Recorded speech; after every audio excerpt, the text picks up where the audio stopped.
What's up, YouTube? We are back in the shop again. I'm staring at something right now I really have no idea what I'm going to do with. Yeah, we're looking at another 84 Trans Am. I have a problem, all right? I know. But anyways, I got this on trade for doing partial work on that GTO. This was part of the trade deal. It's surprisingly a really decent car, really. I mean, for being an 84, she's an oldie. The license plates on it last tagged August of 98. So, assuming this bad boy's been off the road for the entire 21st century so far, I can feel it. I can definitely feel it. It's weird. So this is an 84. My white car is an 84. My white car is had the L69 5-speed, 357 gears, 4-wheel disc brakes. This car, L69, 5-speed, 373 rear with, I believe, disc brakes. Yes, disc brakes. This car is essentially my white car, except this car has power windows, power locks. Ironically, my white car has a power trunk release or a hatch release. This car does not. It's a manual. I don't understand it. But anyways, I am on the fence of what I want to do with this. It kind of also depends on what transmission it has in it. They say, the guy I got it from said it had a 4-speed in it, and they switched it to a 5-speed. I thought all 84s came with 5 speeds. I'm not 100% sure if the early ones did. I know the 83s and the 82s didn't. They had 4 speeds. I think late 83 was I had an option for a 5-speed. I don't know. But I know they made 4 speeds clear up into the later years behind like the Iron Dukes and stuff.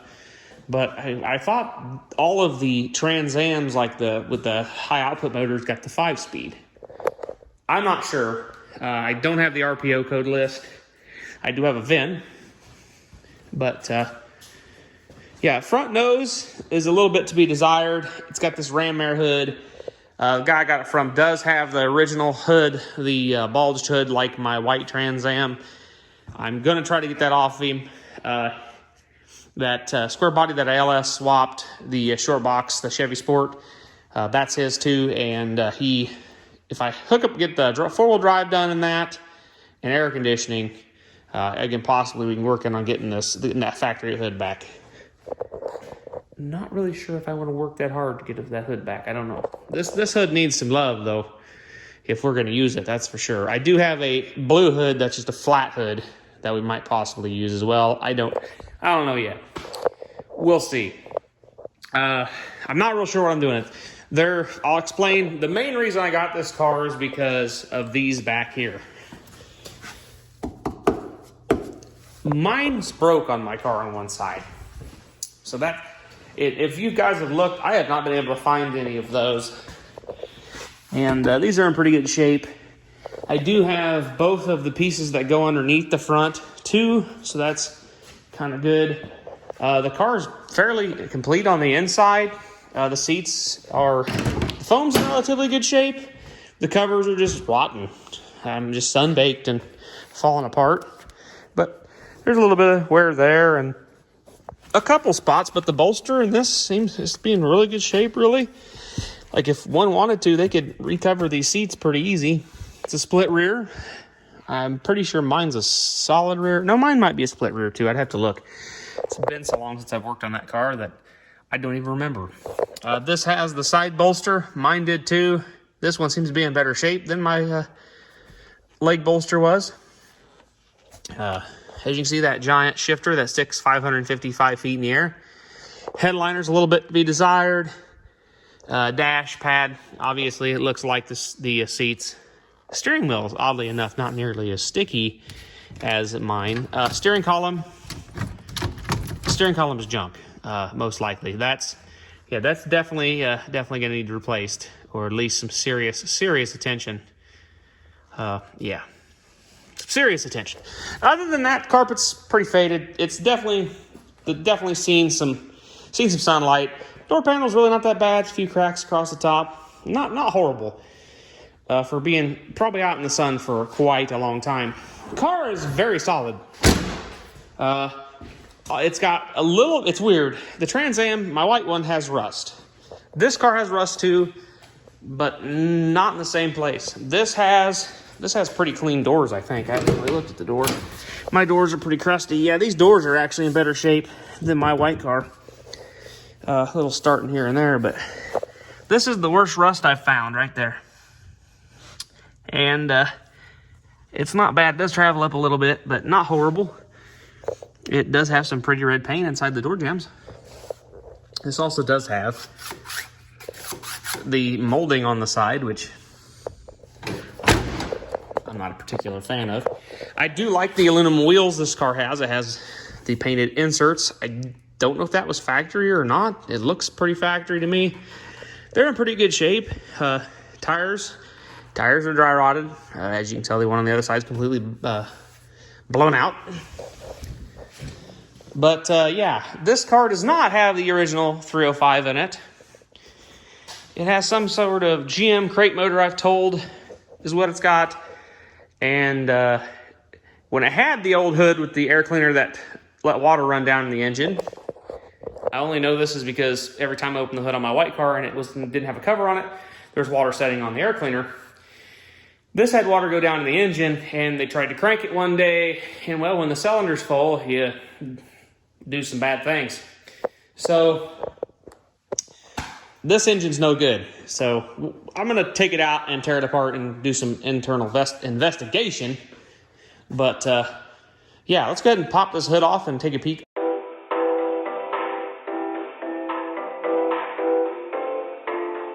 Well, looky here.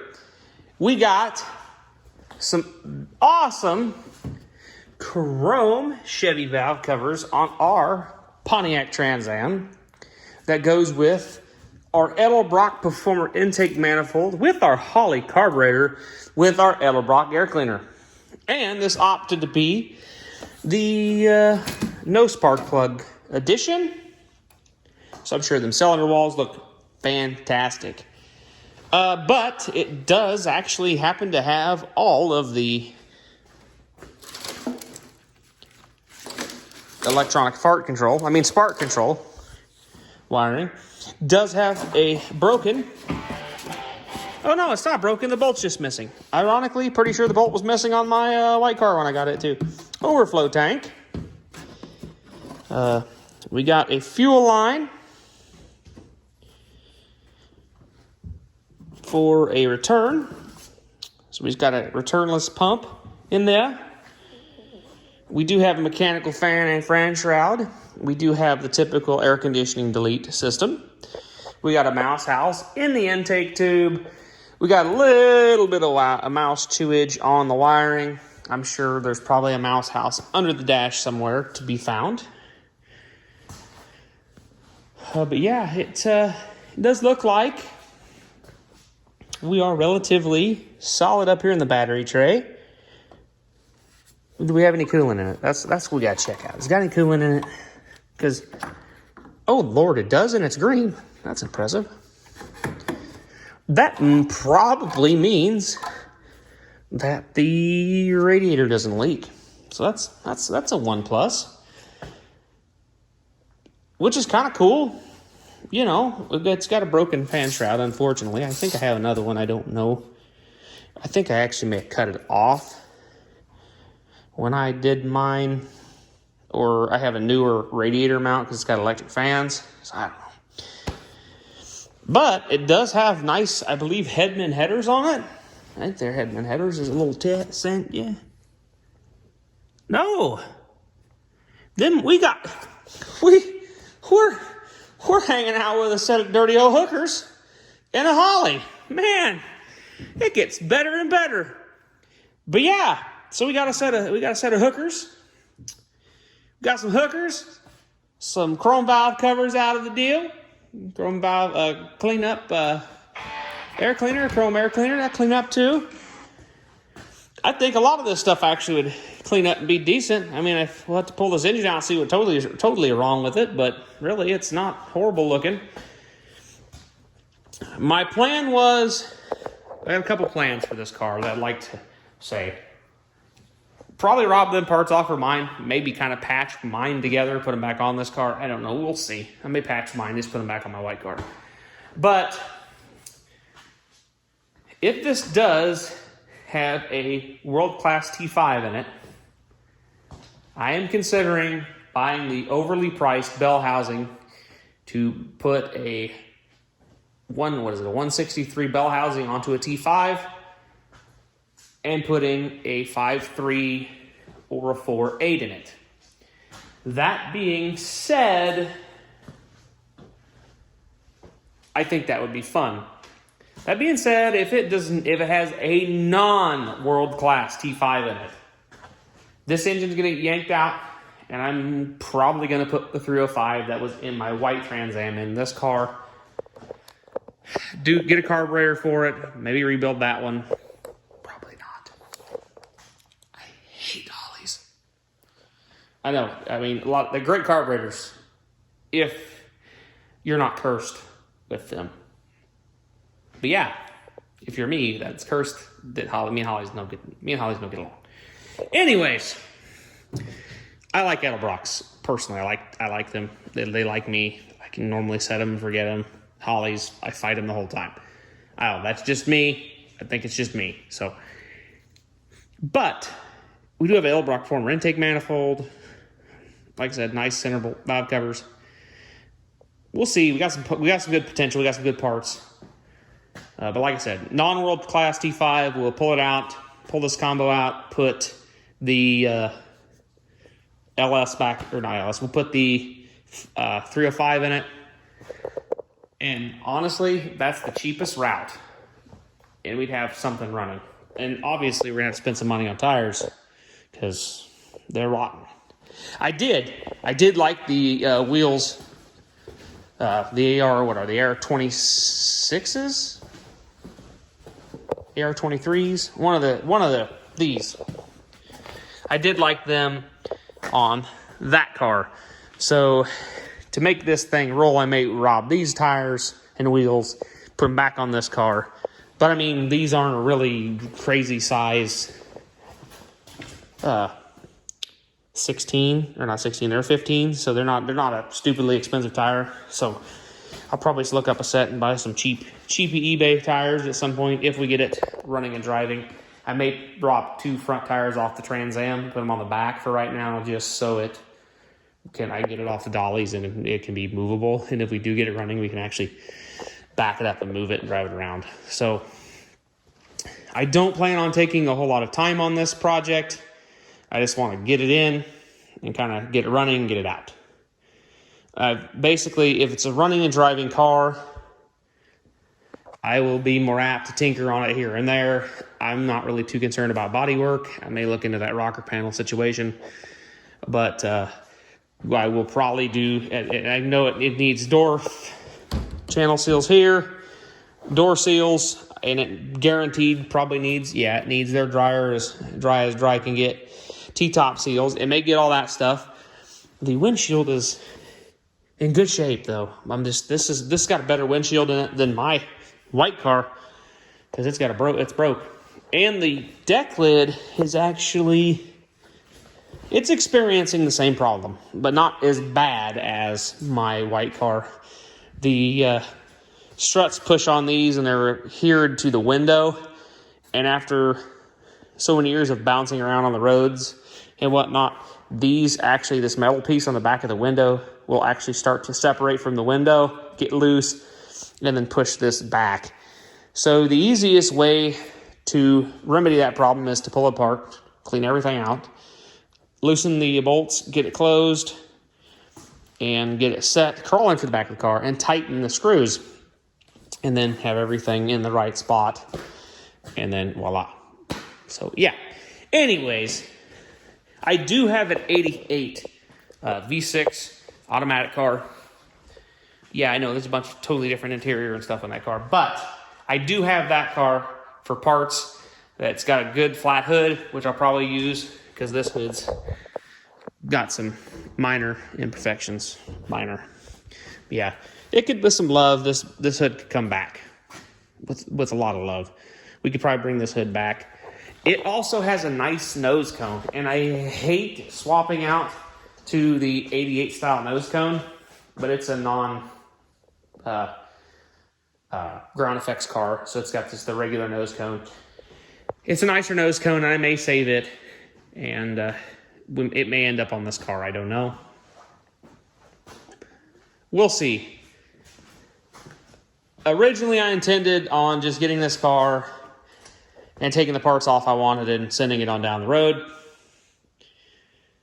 But now that I see it's actually in decent condition, other than like this little piddly stuff I can do, I might make it a runner. I enjoyed driving my white Trans Am when it was a 305.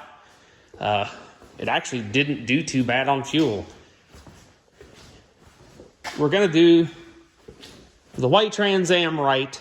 I'm just kind of waiting. I can get it out of this corner at some point, and we will do the fender wells and stuff. Drop the gas tank, get the rear end. I gotta drop the gas tank, replace the sender, get the rear end up underneath it. I do want to do coilovers, tubular control arms, possibly a tubular K member in this car at some point. I would like to do that to this car. I'd like to have one that handles good. But third gen Trans Ams are not my favorite Trans Am. I'm a second gen guy. This is the car. This is my favorite Trans Am. This is my favorite body style. This is one of my favorite cars. The third generation, I prefer the Camaro over the Trans Ams. But I have a soft spot for the 82, 83, 84. And I think 85 look like these still, but the early third gen Trans Ams. But yeah, so I have rambled on entirely too long, but we will see you guys in the next one. It might be about this car. I'm probably gonna try to get the motor yanked out of it. That shouldn't take too terribly long, so we'll see. But yeah, that's what she looks like. And we'll get her out of there. So we'll catch you guys in the next one. Have a good rest of your day.